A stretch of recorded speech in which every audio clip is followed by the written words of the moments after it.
Martineau. Toi là, ça va faire. J'ai déjà essayé d'expliquer ça. À un moment donné, pouvez-vous régler ça? La rencontre de Richard Martineau. Richard, bonjour. Salut, bonjour les principes. Dans le monde du golf, alors une fusion entre la PGA et la LIV, qui est l'association de golf saoudienne. Oui, c'est ça. Tu te Et tout souviens, le il y monde avait... dans le PGA disait on veut pas jouer avec eux, c'est de l'argent sale, on a des principes. Exactement. Il y avait certains joueurs de golf qui avaient quitté la PGA parce qu'ils avaient reçu, écoute, là, vraiment des montants faramineux de l'association saoudienne pour qu'ils aillent jouer chez eux. Et vraiment des chèques incroyables. Et là, bon, il y avait tout un débat. Est-ce qu'on devrait accepter ou pas? En même temps, on se rappelle, l'Arabie saoudite, là, c'est comme au point de vue du respect des droits de la personne. C'est vraiment, c'est les derniers de la liste. C'est des cancres. Ils avaient découpé en morceaux un de leurs journalistes qui osait critiquer le régime, etc. Mais donc, là, coup de théâtre, finalement, il y a une fusion entre la PGA et la LIV. Donc, c'est-à-dire, c'est comme l'Arabie saoudite a changé soudainement.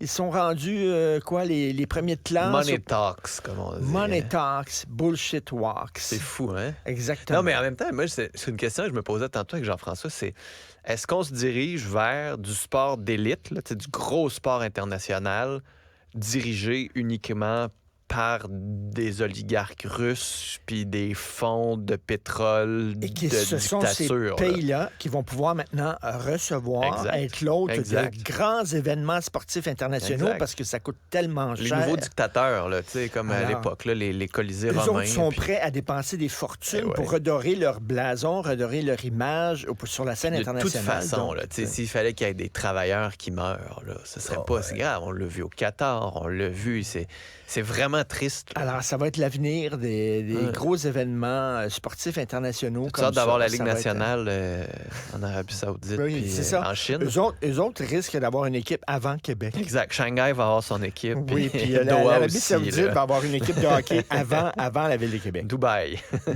Bon, tu voulais me parler aussi de David Johnston. Alors, est-ce qu'il t'a rassuré? Parce qu'il a été rassurant hier. Écoute, pendant 3 heures, donc, il était à la commission parlementaire. Là, il était en terrain hostile parce que la majorité des élus avait dit que avait demandé sa démission. Ça avait demandé sa démission. Et il dit non, moi j'ai une job à faire, mais comme le National Post l'écrit fort bien aujourd'hui, est-ce qu'il se rend compte que sa job, finalement, c'est pas de protéger l'intérêt du public, c'est de protéger Justin Trudeau. Mais de plus en plus, ça a l'air de ça. C'est ça le problème.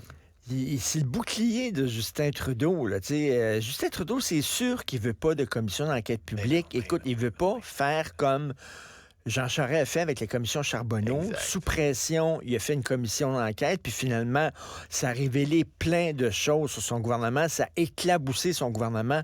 Justin Trudeau est pas fou. Il sait fort bien que s'il y a une commission d'enquête et qu'on oblige des gens à aller témoigner, parce que c'est ça, une commission d'enquête publique, c'est que t'as pas le choix, il faut que tu aies témoigné. Donc, on va voir qu'il y avait eu des ratés énormes dans les communications. Puis c'est pour ça qu'il a mis Johnson là. Puis là, Johnson qui dit non, moi, je veux rien savoir. Les députés, en grande majorité, ils veulent pas m'avoir, mais ça fait rien. Moi, ma job vient du gouvernement, elle vient pas du Parlement. Non, puis il dit en plus, le Parlement s'est basé sur de faux principes pour faire adopter sa motion qui demandait ma démission. Fait que, imagine si on disait ça. Les lois ont été adoptées sur de faux principes. Je ne la respecte pas. Et c'est un ami personnel de Tom Mulcair. Il m'en parle souvent. Puis Tom Mulcair dit quelle triste fin de carrière. Je respecte beaucoup cet homme-là. C'est quelqu'un de valeur. Mais là, il est instrumentalisé. Il le voit pas. Il devrait dire écoute, là, je suis en train de jouer ma réputation. Ce qui va rester de moi après mon départ, là, il devrait faire attention. Non. Il reste plus grand-chose. Il reste plus grand-chose, malheureusement. Ce qui est particulier là-dedans, c'est que ça ne semble pas tant affecter Justin Trudeau. Je regardais un sondage léger la semaine passée, les libéraux ont repris les devants sur les conservateurs. C'était 33-31. Donc, les libéraux, en ce moment, regardent ça et disent, OK. Tant que Poilievre est là, il y a encore plein de gens qui vont dire il est trop radical, il est trop je préfère me boucher le nez et voter libéral qu'aller avec Poilievre. Mais tu sais, ils ont raison, les libéraux, en ce moment. Là. Ça marche, leurs affaires. Oui. Pourquoi ils changeraient? Pourquoi ils déclareraient une enquête publique? Pourquoi ils déclencheraient une enquête publique s'ils n'en ont pas besoin? Ben, Si ça ne change effectivement. rien dans les sondages, si la population n'est pas si intéressée, ben, c'est trop compliqué. Si les gens n'aiment pas tant ça entendre Puis c'est parler de ça. l'été. parce C'est que- l'été qui arrive En bientôt, plus. là. Fait que là, on va complètement oublier ça. L'été, Puis qui nous l'été. dit qu'en septembre, on va reparler de ça. Ben non, c'est fait pour oublier. Exactement. L'été, c'est fait pour oublier. Richard, je te souhaite Merci. une bonne émission. Merci à toute l'équipe. Tristan et Cybèle qui étaient derrière la console et surtout merci à vous. À demain.